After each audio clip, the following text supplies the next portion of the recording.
Jingle bells, jingle all the way. Anyways, welcome to our holiday episode at Hitting the Bars. It's full of Christmas or whatever holiday, Hanukkah, Kwanzaa, whatever it is you celebrate. Moral of the story, the December season that is Hallmark movies. We're getting Christmassy cringe. Merry Chrysler. Chrysler. There we go. I love it.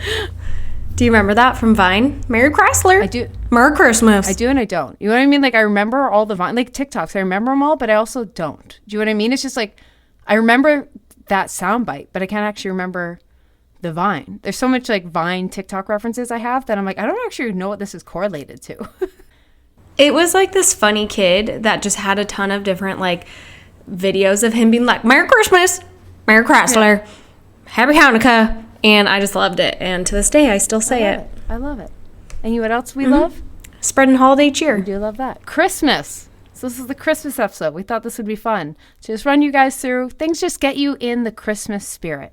You know what? You did your workout. You're feeling good. And now it's just holiday cheer. We are offline for a little bit right now. It's all about just festivities for the next 2 weeks. And then it's health and fitness come January 1st. Right now, we're just going to have some fun. And we're going to read off some of our embarrassing, funny Christmas stories, and then some you guys submitted. And that's the name of the game this episode. I love it. I love that game. I love a good holiday.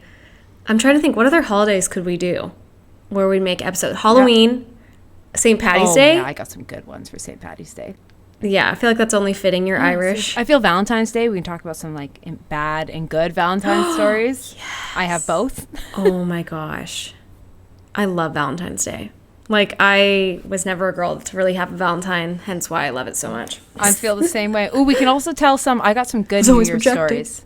Always, I know that will be like next week's episode, actually in 2 weeks' episode.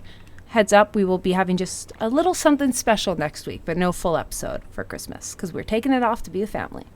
Mm-hmm. I agree. Well, let's jump in then. I'm excited. Let's dive in. Around, pour yourself some hot cocoa, a little coffee with some Baileys, get cozy, put this on while you're decorating the Christmas tree, and let's just get in the Christmas spirit. And so I thought, I'm going to bring back to, this is less of a story and a new O'Connor tradition that I just think perfectly maps the past and present. Because isn't that what holidays are all about? The Christmas past and Christmas present? So, some frameworks. Yes. Exactly. According to Scrooge. So, it's a little background about the O'Connor-Dara clan. Dara is my mom's maiden name, and that's the family I'm closest to. And we had the traditional, you wake up and Santa comes, you open your presents, then you go to the family, you have the big turkey, everyone's drinking wine, and we're doing Secret Santa, and all the kids are playing, and it's just joy and beauty. And I feel very blessed that I have that. Now, around 16, all shit hits the fan and everyone got divorced.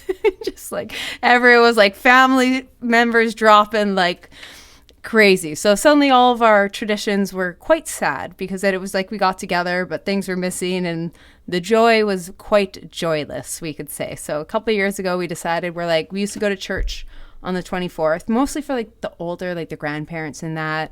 And then Christmas morning was the smaller family. And then we met again with the extended family in the evening. And so we stopped going to church, stopped meeting with the family because it just got so sad. And so I just think this is so funny. So my mom missed that. And it got her a little sad. But then it also, when you miss something, it's not the same. You have to like just rip it off and you want no association with it. So that was my mom's plan. So she's been the last few years trying to decide how we're going to redo our family traditions, but completely different. So this was her idea a little while ago. So she comes up to me and my brother and she's like, oh, I think we're not going to go to church on the 24th. And I think we should do something new and exciting and, just mix it up a little bit. And so I'm thinking, she's like, oh, maybe we'll order pizza instead or something crazy. And my mom's like, shifty eyes. And remember, my mom's this cute little innocent, doesn't even barely drink wine. So she's like, she's like shifty eyes, like lowers her voice. She's like, I think we should watch Christmas movies and do the edibles. Oh my gosh. Does she know what an edible is? Mom, have you ever smoked pot? And she's like, no, but like, and she's always in denial of her younger self's drug use, even though I was like, my mom went to Europe and partied a little at a young age, so I'm suspecting things. But anyway, so she's all talk then. So for like a month leading up, she's like, hey, we'll get this certain edible. And once again, I have to disclaimer, marijuana and cannabis use is completely legal in Canada. I know it's like a little taboo. I forget it's taboo in other countries, but like in Canada, cannabis is like caffeine at this point. Like it's very just normalized. Yeah. But yeah, so my mom was like big hype up on it. She was like, yeah, I know we're going to do it and we're going to sit up there and all this. And anyway, she was hyping herself up, like how cool of a mom she is. And that we're going to just eat a bunch of edibles and get super high and watch Christmas movies. So come the 24th, me and my brother sitting there, we're like, hey, where's edibles? And then my mom just completely ignores the subject. And so every year, it's been this thing. Every year, she, in her mind, she's convinced that we're going to do this. And she has this whole thing. And then come the time of, like something you just bring in and your parents just avoid the subject. I'm like, so, shall I bring some gummy bears? And then she's like, I don't know what you're talking about. So I think she, every year... So is she too I think scared? every year she's like in her mind, it's great until the moment of, and then she's like, I regret this. But every year. So I'm waiting for the year. This might be the year that the family tradition becomes having edibles and watching Christmas movies. But for the last 3 years, the tradition is constantly talking about doing edibles and my mom chickening out at last second. So that's been the new O'Connor tradition, is pretending to do edibles. That's hilarious. Have you ever thought about just buying her an edible? Oh, Maybe she just we doesn't wanna have go them get in the house. Like I won't out to the family members that do enjoy it, but yeah, it's always there. But then suddenly it's just not there on the 24th. I'm just like, huh. But it usually I will have a response but this is the little cliffhanger I'm leaving you on. Will Mama OC do edibles this Christmas? Stay tuned to find out. Wow, I hope so. That is hilarious. It's always funny when you hear your parents talk about things that. I have so many of my mom of like when she's kind of mentioned she's done stuff in the past, but then she like avoids it. So maybe that's a story for another time of my mother's teenage drug use. I love it. Wow. Okay, that was a good story. Let's hear yours. That segues. Yeah, it segues into mine.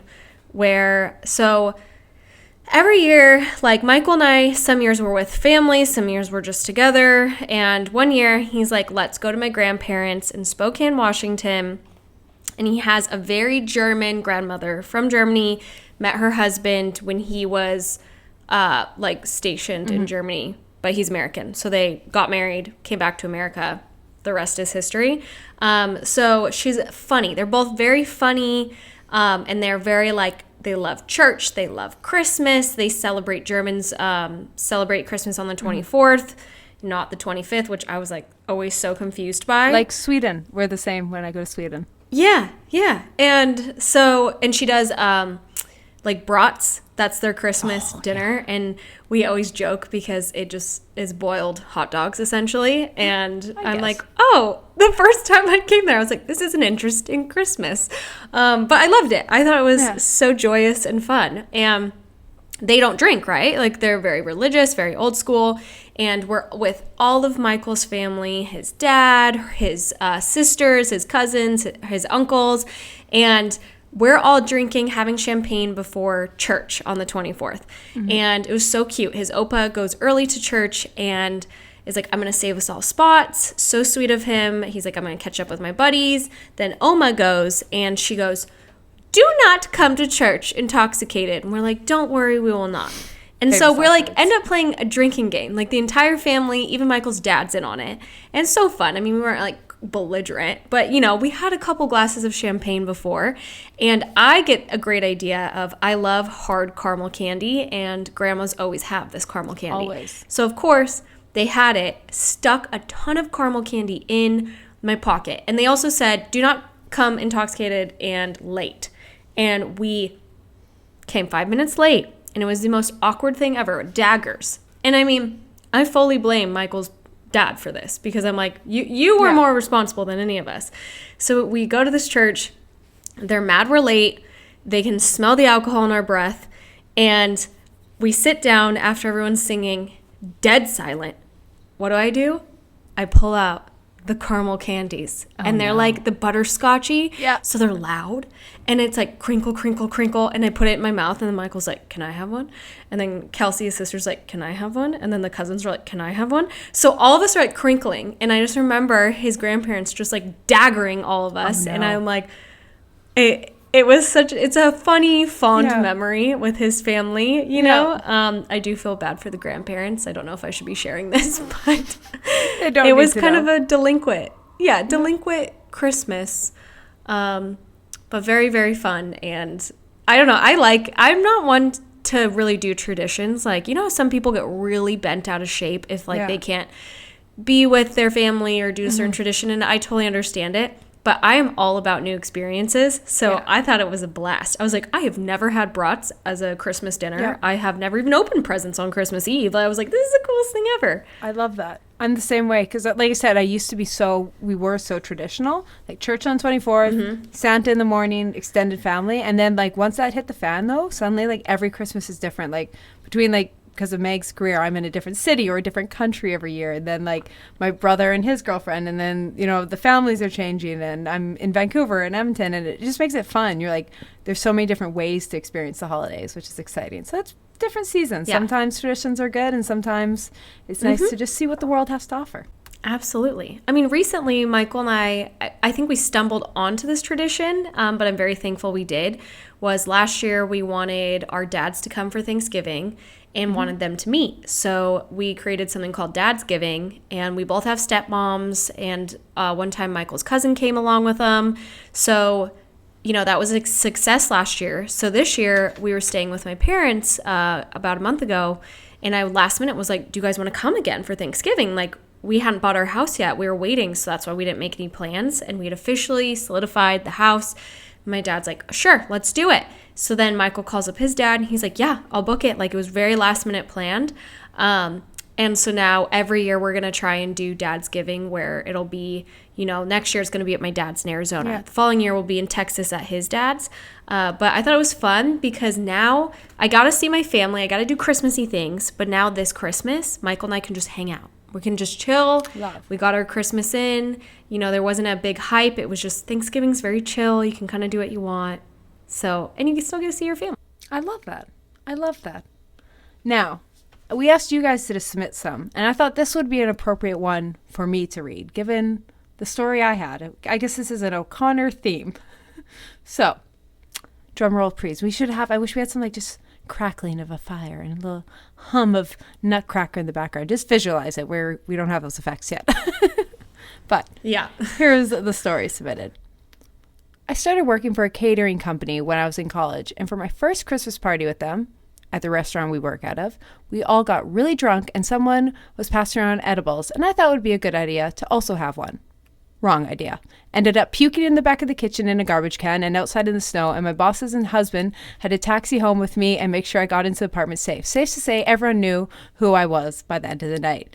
I also was not the only one who got super drunk. Another girl peed her pants when she got home and told all of us, and everyone thought it was funnier and more so rather than being annoyed with me, so I wasn't embarrassed. But good God, I made an entrance. Oh my gosh, I love that. Everyone has to be that person at the Christmas party at least once. You know what I mean? You have to be the drunk. And like, luckily she had the scapegoat.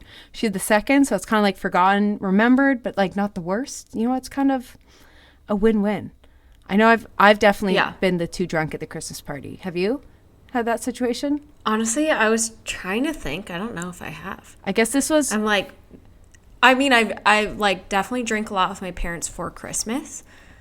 So maybe leading up. I can't remember. Probably. Honestly, my dad is a very big partier. So it was probably my dad always. I just know, it's a very fast story. The drunkest I ever was at the Christmas party, it was the last day of finals. You know, you wrote a like late night final. So it was at Christmas Bake College. It was like we were going out that Friday night. 6 p.m. I'm done. I race home to my roommates, and we were going. The football team was having like a year-end Christmas party, and we knew a bunch of the guys on the team. We were invited. I think girls were dating them. I can't even remember. But I remember I got home, and I hated wine back then, but I was trying to make myself like wine. So I got a really cheap bottle of wine. I was like, I'm going to sit and enjoy this and then go out for a Christmas party, and it's going to be chic and fun and holiday cheer. I get home, and then the girls start screaming at me like, we only have 10 minutes. We got to get going to the bar. And this was in my broke days. So you drank whatever you had before you went to the bar. And I downed someone who doesn't drink wine, did no concept of how much wine is. And drank a whole, like sat there and just glug, glug, glugged a whole bottle of wine. And I just remember processing as I'm like on the cab. I was like, I don't think this is going to end well. And all I remember is I got to the bar, and as soon as I got there, someone gave me like, I think it was a Ryan Coke, and I was so drunk, and I didn't want to I didn't want anyone to know how drunk I was. What I did is I grabbed it and I looked, and there was someone who had one beside me, and I tried to tip imagine me holding this rum and Coke and tipping it over my shoulder, thinking I could sneakily hide it into the person behind me drink. Moral of the story, I was wasted. I just spilt it all down their shirt. Oh, no. And immediately projectile vomited after that and got carried home. So, oh my gosh. That happens sometimes. Sometimes you're that person that makes an entrance. Yeah, absolutely. Wow. I love that. Yeah. I want to see that from you one day, Keltie. Let's hope 21-year-old Keltie has been buried away. So don't hold your breath. That's like my bachelorette party. I was like, Keltie, were you even that intoxicated? The one night that all of us like went to the club, and you were like, oh yes, I was extremely drunk. I was like, oh, and I didn't even know. I'm not too different when I'm drunk because I feel I'm so naturally high energy. So it's just more, I'm like, it's just me, but in a party atmosphere. So I don't really change. I'm just more likely to jump on a DJ speaker. Yeah, you're very chill. You were getting down and dirty with Riley. You guys were both dancing. Big dancing girl when I'm drunk. I was like, I didn't know you even knew how to do that. Like, my dancing basically is like a two-step. I can't dance. I don't have rhythm, and I know that about myself. And I love when I go out with my friends and they can actually dance. I'm like the cheerleader in the back. Like, you do you. You do you. I'm like so proud. I'm like, I'm so jealous that you know how to dance. All I can say is I got some good knee flexibility. We'll leave it at that. Yeah. Absolutely. Let your minds wander. Now let's hear your story. Okay, so my story, are we saying their names or is this anonymous? We'll keep it anonymous unless if you guys submit and you want your name, say it. Because we'd rather err on not saying it than say it and then you hate us. Yeah, I agree. And then you never want to submit. So, Anonymous said, in 4th grade, my school went to go see the Nutcracker at the big theater downtown. We were told we had to dress up fancy, and I, a perpetual tomboy who only wore men's basketball shorts at the time, decided to wear a skirt and impress the boy I had a crush on.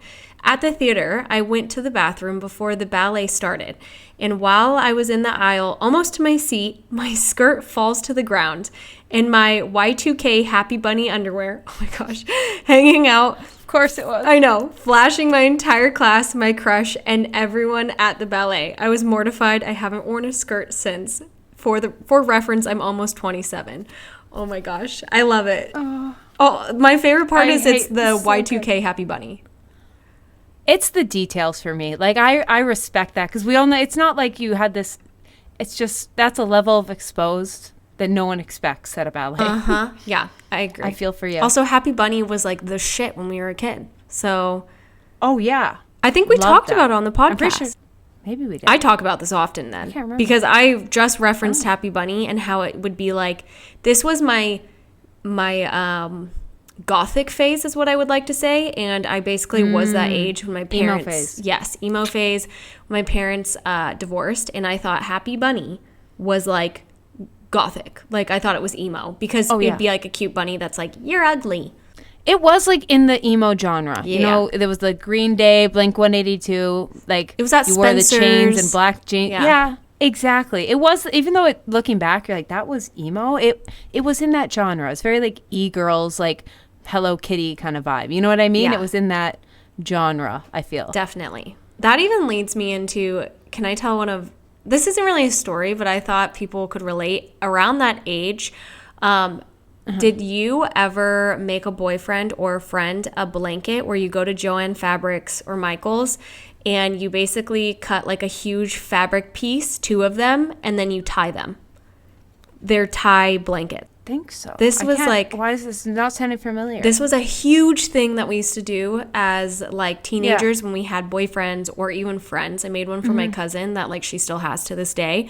And we basically would get like 2 different prints that we thought described them. Like for me, it was always Little Mermaid and like blue for the ocean. And then they basically they cut these little ties into the blanket and then you cut.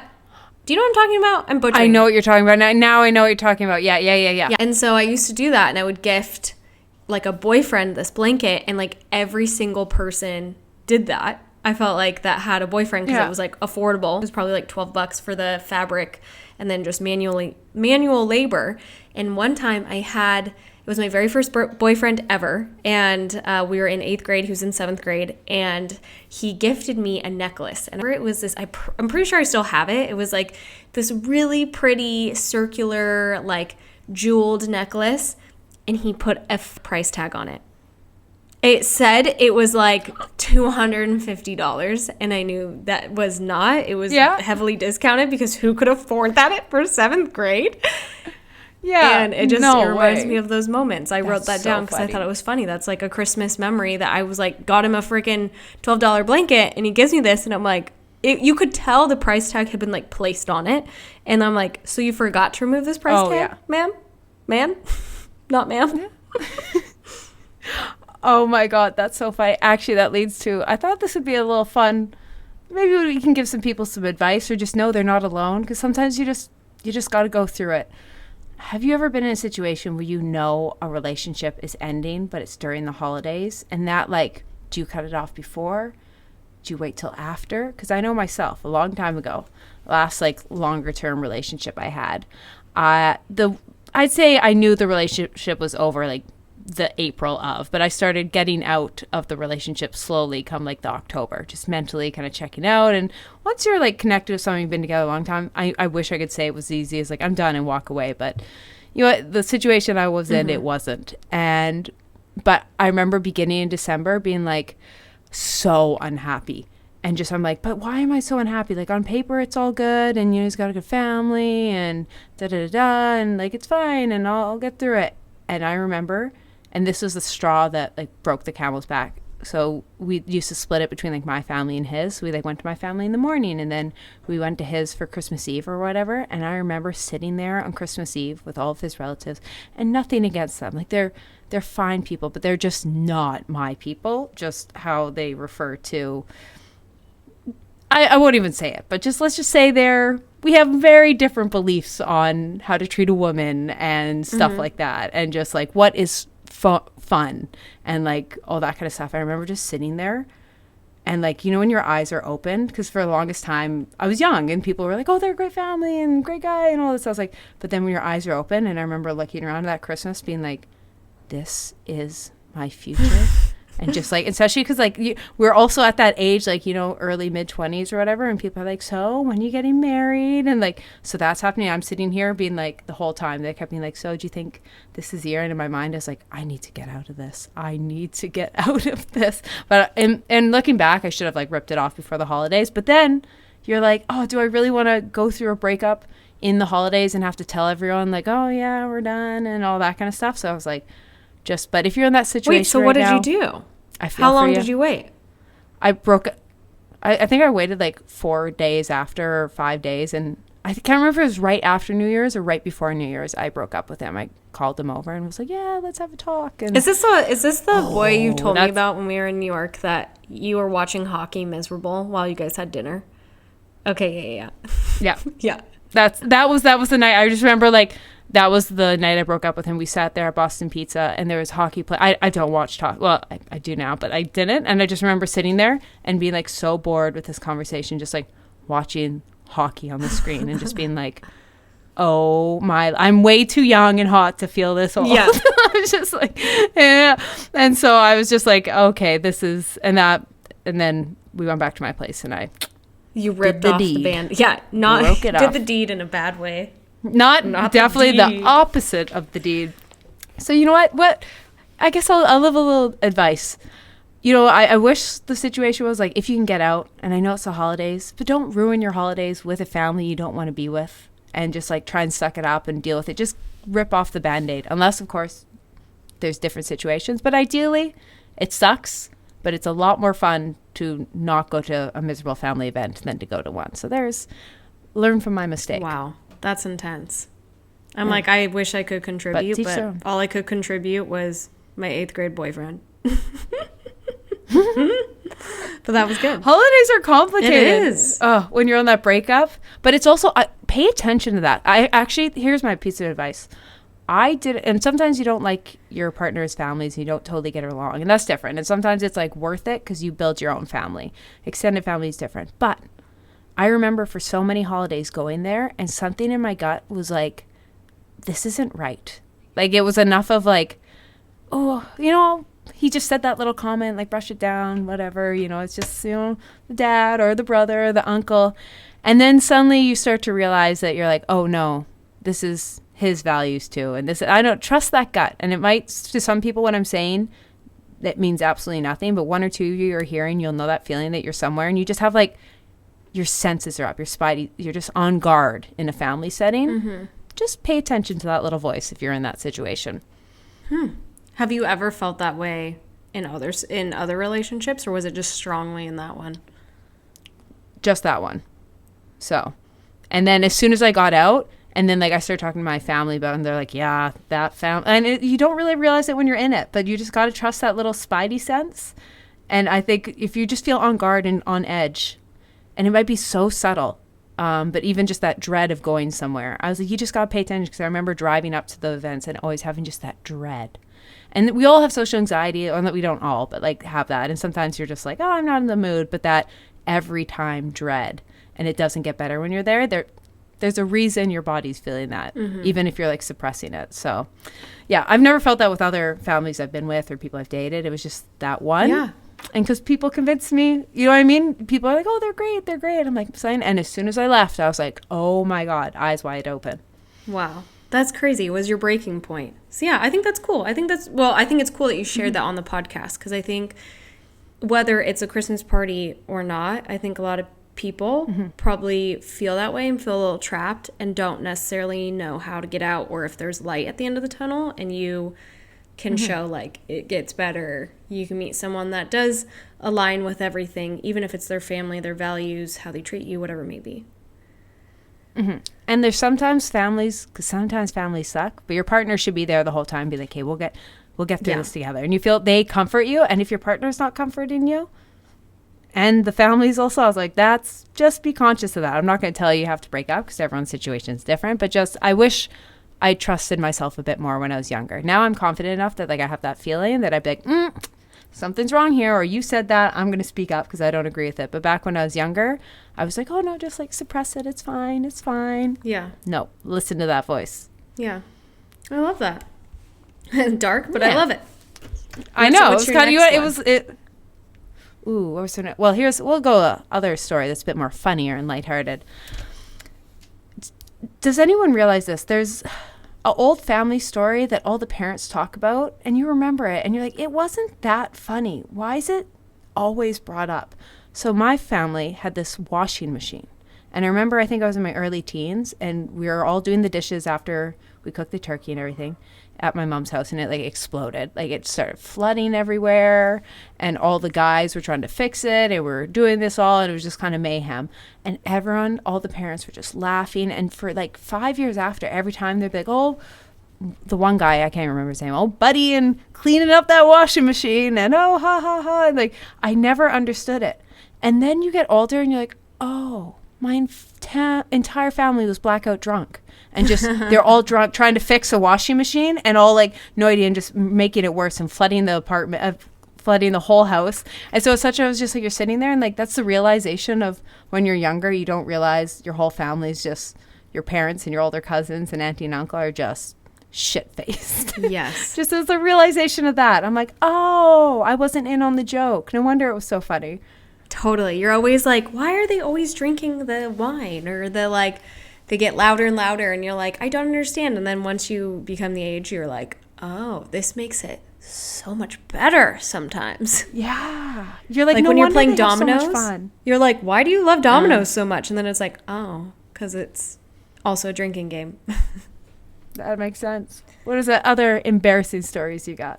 Yeah. Okay. So one is, if you have little ears listening, maybe skip a couple minutes ahead.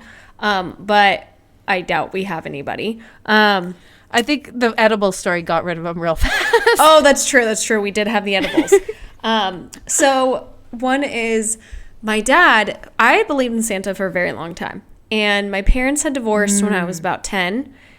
Wow, that's embarrassing that I still believed in Santa back then. But anyways, regardless, I refused to grow up back then. And so my parents had split up. My dad would take us for Christmas, and we would go visit his family because my mom was a nurse, so she would work during the holidays. And so it worked out well because, nobody was fighting over the kids, whatever it was. And my dad, we weren't very close at the time. I felt like I was always butting heads with him, so it didn't help. I didn't love being around him back then. And we had this tradition in my family where we leave for church on the 24th and you come back and Santa has gifted you pajamas to sleep in for Christmas. And my dad, I remember, calls me over and says, I need you to wrap your brother and your pajamas for tonight. And I was like, wrap them? Like, what do you mean? My Santa pajamas? And I think I knew, that's I must have been, maybe my parents had divorced yet, because I think I was older than that. But I think I knew, I just didn't want to believe it. I wanted to keep playing into it. And so I bawled my eyes out as I wrapped these presents and then, screamed at him after, being like, I didn't realize Santa wasn't real. You ruined my childhood. So that's my Christmas story of my dad was the one to rip the rug underneath me and say, Santa's not real. And he was literally like, Savannah, grow up. And I was like, oh, he was so savage about it. I'm sure he said something differently, but how my little mind perceived it was, he was like, are you kidding me? I thought you knew. And I was like, no, I didn't. Why didn't you ask my older brother to do it? He probably knew. God. Yep. It's funny. I remember how I found out about Santa. I was in grade 6 or something. And I think I had an inkling. I was like, things aren't adding up. But I was in class one day and one of the kids stood up and was like, you all realize Santa isn't real. And half of us were like, oh, and we all wanted to play it off cool because we're kind of at that age where you start to figure it out. So 12. no one wanted to be, huh? I can't remember what grade it was. It could have been 4 grade. Either way, whatever. What age was it that when you find out? I have no sense of time. It was in elementary, so it was pre-junior high. I don't know. But here's my story. So all I remember is half the kids just being like, oh. So it was at an age that half the kids still believed. So whatever age that was. Right. I know. Imagine. No, but the story gets funny of when I actually stopped believing in Santa. Quote unquote. So I just remember that moment just being like, oh. But then in that moment also being like, oh, I don't want to sound like the uncool kid that doesn't realize it. And so you instantly are like, oh, yeah, Santa isn't real. And then you're like, oh, God, Santa's not real. And just all of us just being so upset because I remember just being just hearing the gasps and everything and people debating at the kids just being no, Santa's real. And the one was like, well, I saw my dad because they all had older brothers and sisters. Yeah. But then I had a younger brother, and then I remember going home and being like, okay, Santa's not real, but I still want my gift from Santa. And I had a younger brother. Oh yeah, so I was just I got to play this off for as long as I possibly could. So I think I played it off till grade 9. So well done. My mom and my mom also did it too. And just so she's like, no, Santa's real. And because in my mind, I was the second I don't believe in Santa, my mom's not getting me the second present. So yeah, I think I was pretending to believe in Santa up to 14, 15 years old. And then one day my brother's like, you believe in Santa? I was like, okay. Yeah, we don't believe in Santa, but let's just keep it from my mom for a little bit longer. So me and my brother were in on it. And I think we were I was in high school and junior high till we were eventually just had to sit my mom down because she loves kid and nostalgia and all that. I was like, Mom, I know, we know. And she's like, oh, can we just, I'm like, no, Santa's dead. Santa doesn't exist. And but I remember. At some point. I know. Oh, true. What do you think? But yeah, I was whatever age I was, and then lied to my parents till grade 9 just so I could get extra gifts. Wow. I love it. In the worst way possible. In the worst, one of my evil. good friends, her parents never taught her to believe in Santa because they thought that you shouldn't teach your kid to lie and that she should be grateful for the gift she gets and not assume it's from a random man. And I thought that was so funny. I've heard of people say that. That's savage, but I kind of like it. Yeah, I know. And so she's going to do that with her kids. But I'm I'm totally going to play into the Santa thing. Oh, yeah. Way more It's fun. So magical. The thought, I mean, it's not even necessarily the gifts. It's the thought of you were good. I mean, the amount of times my parents would use that card, if I was being naughty, they'd be like, Santa is not going to come this year. And I'd be like, oh my God, I need to get my act up together. I need to get my act up because it's July. Like, I can still be nice. Fully. So, honey, you can also manipulate your children. Oh, fully. And that's, as much as like I'm not in a baby making mood or anything, the one thing that gets me kind of excited about kids is you get to relive all those things. Like you get to, because we'll never not believe in Santa, but we get to see our kids believe in Santa. You know what I mean? So you kind of get to relive all those little precious moments with them. So I was like, oh, that's kind of fun. Yeah. I'm assuming. That is cute. I wouldn't even know. Yeah, let us know. Or is it just a nightmare? I don't know. Yeah. Oh, want a nightmare story from Christmas? Here's a little hack for all you first time cooking the family turkey, ham, whatever it is. My mom, one Christmas, we had the whole extended family over. So, and they're like, all the cousins are like 6'4" big guys. Like they're massive. They eat a ton. So my mom's like, we need to get the biggest turkey we possibly can get. So she got a 45-pound turkey. And you know, like it gets like hard to get turkeys when you get around like the 24th, 25th. So yeah, you got what you got kind of thing. Then she goes to make it the day before. Doesn't fit in the oven. Oh my, I was assuming like so how does a 45-pound turkey fit in? So she Googled some way, and like if you like it sounds so dumb. If you like heat up a rock and put like the rock inside it, and then like I don't know, she did something else. And the moral of the story, there was no turkey that Christmas. So measure your oven before you get the biggest turkey. There's a little life hack for y'all. Wow, I love that.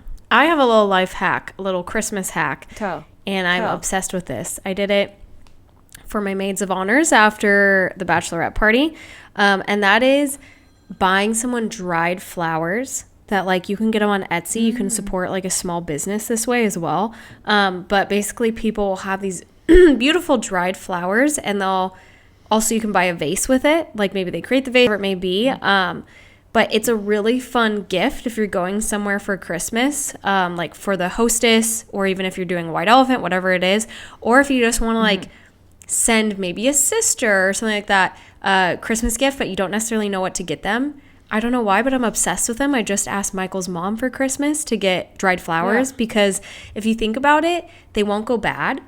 So you can just like use them as a prop somewhere, put them on a desk, like I got them dried flowers to say thank you for the bachelorette party because I was like, I mean, I could get you real flowers, but they're only going to last a couple days. But if you do dried flowers, you can theme them. You can make them Christmas themed with all the different cool colors. And then they will always have it and think of you because they can put it like in their office. They can put it on their kitchen.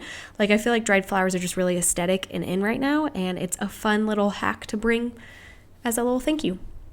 And they're around like $30, I think. Yeah. And it's nice. It's something like flowers are good, but they die. So you know what I mean? Yeah. Something if you actually want to give something just a little bit to people, I was like, that's a good gift. Yeah. I like that. Lately I've just been obsessed with it. So Michael's mom was like, what do you want? And I was like, I want pampas and I want some like dried palm leaves because I just think it's really pretty to decorate around the house. Ooh, that's good. Ooh, I got, I'll give a little gift idea because this is what we got a whole bunch of my girlfriends. A lot of us bought it ourselves. If you have a Secret Santa and you got like that girl-esque girl and you need to get her something, but it's usually I feel they're all like $75, but you want to get something like good, but also it's kind of hard to get something good for around that $50 mark, but you want something that's worth it. Lululemon has something. This is the biggest hack. I don't know how it's still there, and it's been on sale like this for like 3 months. It's called the Court Crush Dress. It's this tennis dress. You can use it for golfing, very that tennis sporty chic look. You can just put a t-shirt over it. It becomes the girl who never wears skirts. Wear a skirt, you're always protected. Do you know what I mean? And normally this is like a $150 dress, and it's been on sale for $68 for so long. So that's what like I gifted my one girlfriend. I'm getting my like sister-in-law, and it's just like such a affordable gift. But then it's like something, especially if you have like a golfer kind of sporty fitnessy girl in your life. There's a fun little thing to get them. Oh, I love that. That's awesome. Good little hack right there. So little Lulu hack. While supplies last. Yeah, I know. I was like, who knows after Black Friday, but it is still there. So that's one thing I'm gifting. I thought I would share that. What is there anything else you're gifting? I mean, really, I had the dried flowers. That was my little hack. Mostly how I like gift with my parents is we'll do like trips or like when we're together, dinner. I like that. We're really not a big gift family in general. If anything, like my mom, I think I'm going to get her an Alexa because she wants like a new, like she still has like a CD player. So I'm like, Alexa, you can connect it. She can play music. You can ask her to play music. So I feel like that's always a good thing. But I've talked about how much I love Amazon products, and I just love Alexas. I use them all the time around our house. So maybe that's a little fun thing to gift somebody if they have Amazon Prime. That's a great gift. I love that. But yeah, I don't know. I'm not very like conventional with, we don't have a lot of family. Like I don't really have a lot of siblings or anything. So I really don't have to focus on like gifting for Christmas unless I like go to Michael's family. Then we'll be like, oh, let's all do gifts together. Yeah. Or, you know, when I'm with my parents, we'll all do gifts. But my mom and I have just slowly over the years been like, let's just treat ourselves to a trip. And that's our Christmas gift together, right? I like that. Oh, that's nice. Here's my little hack, and it's probably a little too late, but maybe start thinking about for next year. This is how I ended off, because this is how I pick out all my gifts. Is I have a list in my notes of random things people say they like throughout the year. Because I find like if you just pay attention, like in February, there's, for example, we walked when Megs visited in May.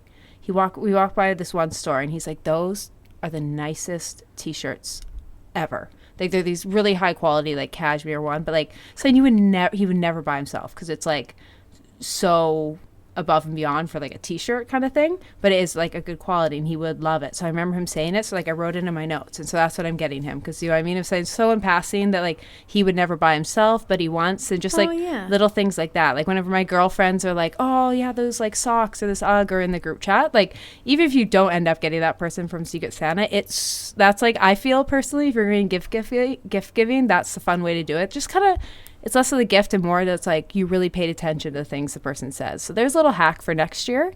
Just have a little note app and keep track. Yeah, I love that. I think that's cute and an awesome way to show somebody you're thinking of them.